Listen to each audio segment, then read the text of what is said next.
I would like a hamburger. Yeah, fries on the side. Yeah.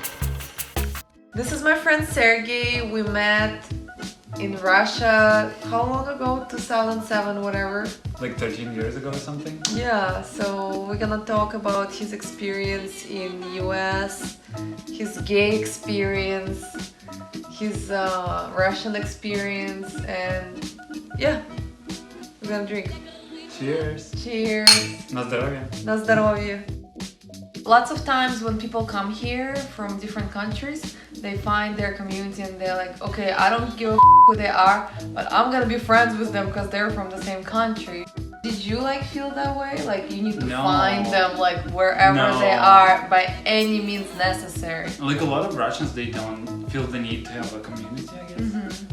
I think it also comes from like the Soviet And lots mentality. of them do though. Lots of them do, but like it's more like old like mentality, like Soviet mentality. Yeah. But for us, like if you're like escaping something, we don't want to be like in that community again. Yeah, you don't want to be around these people because you just escape these people like and they're like homophobia. I've been going to school for psychology. I want to be a therapist one day. Talk to me when you doctor. So how did you decide to choose like artistic career? I was always artistic. Anyway, no, that's true. Like I mean, I've been an artist. I've been an artist. You have, yeah. I know. Anyways, you painted like since all of that. All of that, yeah. I was always like painting and like doing stuff and being weird, you know. Yeah. So at some point I understood that being weird is actually being an artist. What did you ask me? I can't remember now. Cheers. Cheers. For changing careers. You know, we always talk about like relationship and stuff like that. So is there like some stuff that you could tell me, like, you know, and everyone else, like some cool stuff about relationship therapy? The attachment theory, like that we all have different attachment styles. Okay, so what are the types of people in those styles? So there's a secure attachment, avoidant, and like anxious. And there's also one more, but it's rare. Well, secure is like the healthy people, right? Yeah, it's so we're not gonna talk about them because that's not interesting. They got their figure out, they're married with babies, or they're happy, like it doesn't matter. I think we are anxious. Yeah.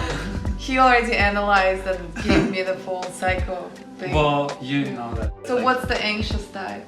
Like sometimes you get like attached to people, or like you just like you need to know where they are, or, like you know. Avoidant is more like it's people who it's hard for them to process their feelings and they will shut down and they'll need a lot of space. Do you feel like for us as immigrants being here on our own in this country, like we become anxious type because of that? Well, it kind of forms as when you're a child. And then I heard like if you're anxious type, don't date the avoidant type. But that's a very common thing that happens. Yeah, because it's like yin yang. One is more like detached and the other one is like more attached, so that works, or? Yeah, because secure people don't want that. Okay, how the do we break off and become healthy? Let's talk about that. I mean, you can work on that and just I feel like once you're aware of that, like you'll be like, oh, well, I'm doing this. So like you'll be like, stop yourself and take a breath. You know, you don't need to like text them every 5 seconds. You know? But I want. So like if I will ask you about like, that's the most random thing, but like Russian food, right? Because like people don't really know about Russian. Yeah. I noticed since I came here, I'm eating less. I mean, I'm not eating, I'm making tacos at home. I don't eat any Russian food. So like, do you eat Russian food, and like how you make sure you stay Russian while being American, like? Yeah, well, I mean, I don't eat like a lot of it, but like sometimes I'll like get some like buckwheat, like grechka. Yeah. Buckwheat?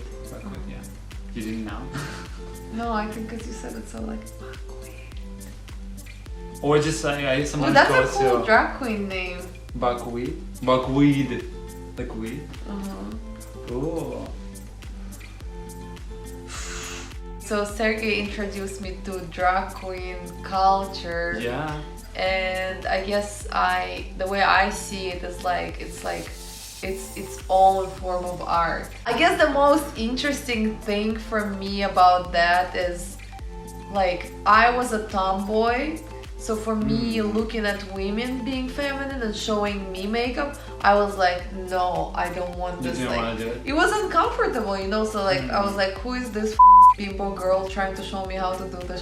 You know? Maybe you didn't want to follow the gender role. Yeah. So I think when I saw a drag queen do it, you know, like I know maybe subconsciously it's a guy, you know, so maybe that's the thing. So I had like, okay, so now I can listen, but it's kind of up. So it's like me listening to this person because this person is actually a man. Yeah. You know, so maybe it's like my Russian upbringing, patriarchy. What's your thing? Why did you fall in love with drag?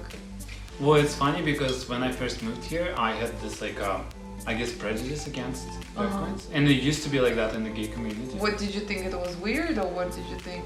Like drag queens weren't like popular before, and like in clubs or like it was like, oh, whatever, like nobody wants to like see it. I mean, I guess. But like, but then I started watching the show and I saw more like when they talk about their stories, you know, like you're like, oh, like actually like these gay people like going through the same thing. When they have a moment when they put makeup on and it's like the sad music starts and it goes.